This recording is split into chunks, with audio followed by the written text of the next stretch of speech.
everybody, Peter Zeihan here, coming to you from the lower saddle of Square Top Peak in the Pike National Forest in Colorado. Today we're going to talk about North Korea. There has been an interesting incident in that an army guy by the name of Travis King has defected in North Korea. As a rule, people who defect to North Korea get tortured horribly, so why he did it, no one really knows. I don't have any theories on that. What I can do is kind of give you an overall update on where things are with North Korea. Anyone who tells you that they're 100% sure what's going on in the country is lying to you, because everybody's spies have been killed, including the Chinese. And probably the single biggest misconception in the United States is that this is a client state of China, and it is not. It's probably safe to say that the North Koreans actually hate the Chinese more than anyone else. They see them as overbearing and dictatorial, and Chairman Xi is particularly loathed by the upper leadership within North Korea. Now, of course, that is the Kim dynasty. Now, starting from the beginning, the understanding of the intelligence community, and this isn't just the United States, this is Russia, China, France, Britain, Japan, everybody, South Korea as well, is that the original leader of North Korea, Kim Il-sung, the guy who fought the Japanese in World War II, is that he was killed by his own people back in 1993, because a few days after he was killed, he was supposed to show up in Seoul to talk about the practical details of reunification. Remember that in 1993, Tiananmen Square was in the past, and the Americans and the Chinese had decided to move on together.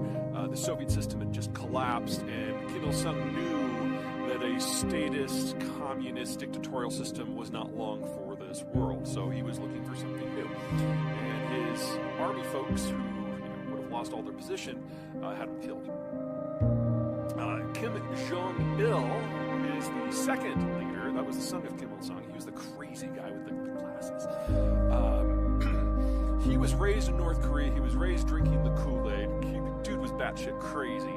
And when he took over, the first generation army leaders that had killed his father were like, whoa, this is not what we meant. And his whole generation was like that. They were all raised on the ideology and not educated in any meaningful way. And so Kim Il-sung, when he took over the agricultural system, he killed 2 million people with the famine in a country that only had like 20-25 million people. Kind of a big deal.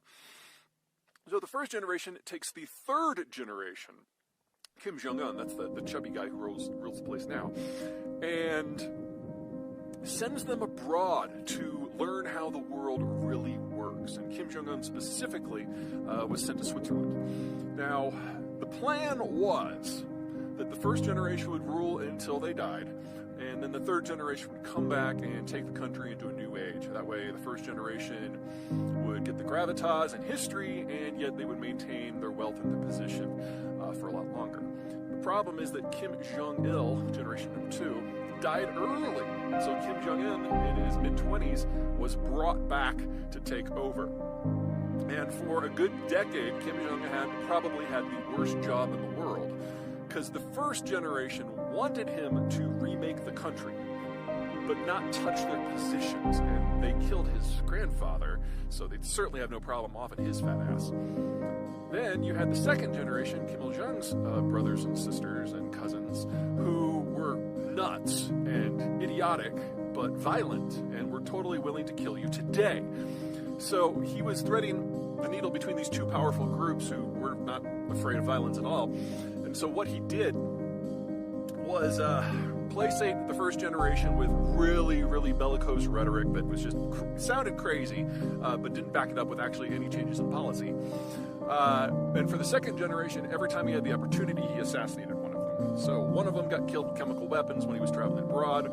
One was accidentally hit with an anti-aircraft gun during a parade, that sort of thing. Well, 10 years later, most of the first generation is retiring and dying off, so problem taken care of, and most of the second generation is now dead. But during this process, we had a change in administration in the United States with Donald Trump coming in. And that first step of Kim Jong-un's strategy, the bellicose rhetoric, Trump, of course, thought it was all about him. So when Kim Jong-un was like, oh, I've got a button and a nuclear weapon, and Trump is like, sees this on Twitter, and he goes back, he's like, oh, I've got a bigger button. And Kim Jong-un, a little panicky, because he was like, like, whoa, this was totally not about the United States. This is a domestic issue. Calms down, sends some very soothing messages, and Trump thinks that he just talked down a crazy dictator. And that set the stage for the summit. Now, the Chinese were furious, because while the United States, or let me rephrase that, a lot of Americans think of North Korea as just a puppet of China. China absolutely thinks of North Korea as its puppet. The North Koreans strongly disagree. So Kim Jong-un was summoned to speak with Xi, and when it became apparent that Kim Jong-un couldn't be talked out of the summit, Xi got in his big imperial chair. Remember, Xi is like 2 foot tall. So he looks taller, and he could lecture down at the Waywood province. They put Kim Jong-un in one of those little tiny baby chairs that you have at like kindergartens. And they played that for state propaganda, and the Chinese ate it up. And Kim Jong-un was furious, so when he got back into his train, he was going home, he was like, we're never talking to these bastards again. Call Trump, tell him the summit's on. And then it happened. And there was a breakthrough in relations, and this was, relatively early in the Trump administration, and I got really excited because, maybe there is something to this Trumpism.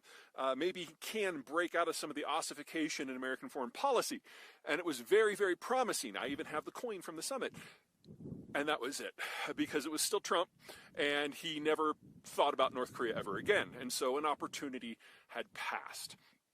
In the years since, Kim Jong-un is now finding his way for the first time.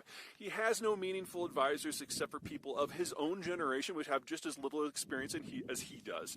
The North Koreans don't get along with the Chinese or the Russians or the Japanese, and so they're always looking for little bits of leverage here and there, but they are very, very, very open to a broad deal with the United States and South Korea. And that's where we are right now, and Travis King just kind of rolled right into that. So it may be interesting. The North Koreans may find Travis King's presence an interesting little bit of leverage to open negotiations. I wouldn't count on it, but I wouldn't rule it out. This is still the Hermit Kingdom. We have a new generation. The oldest members of the third generation are in their early 30s now, and they're only now starting to figure out what it means to run a country. So a lot of the rules and stipulations that hold for normal countries just don't apply here because there's no institutional knowledge. The second generation was skipped completely, and the first generation realized that they were living in the past, and so have handed the reins over to the third generation. We just don't know what that means yet. All right, that's it from me.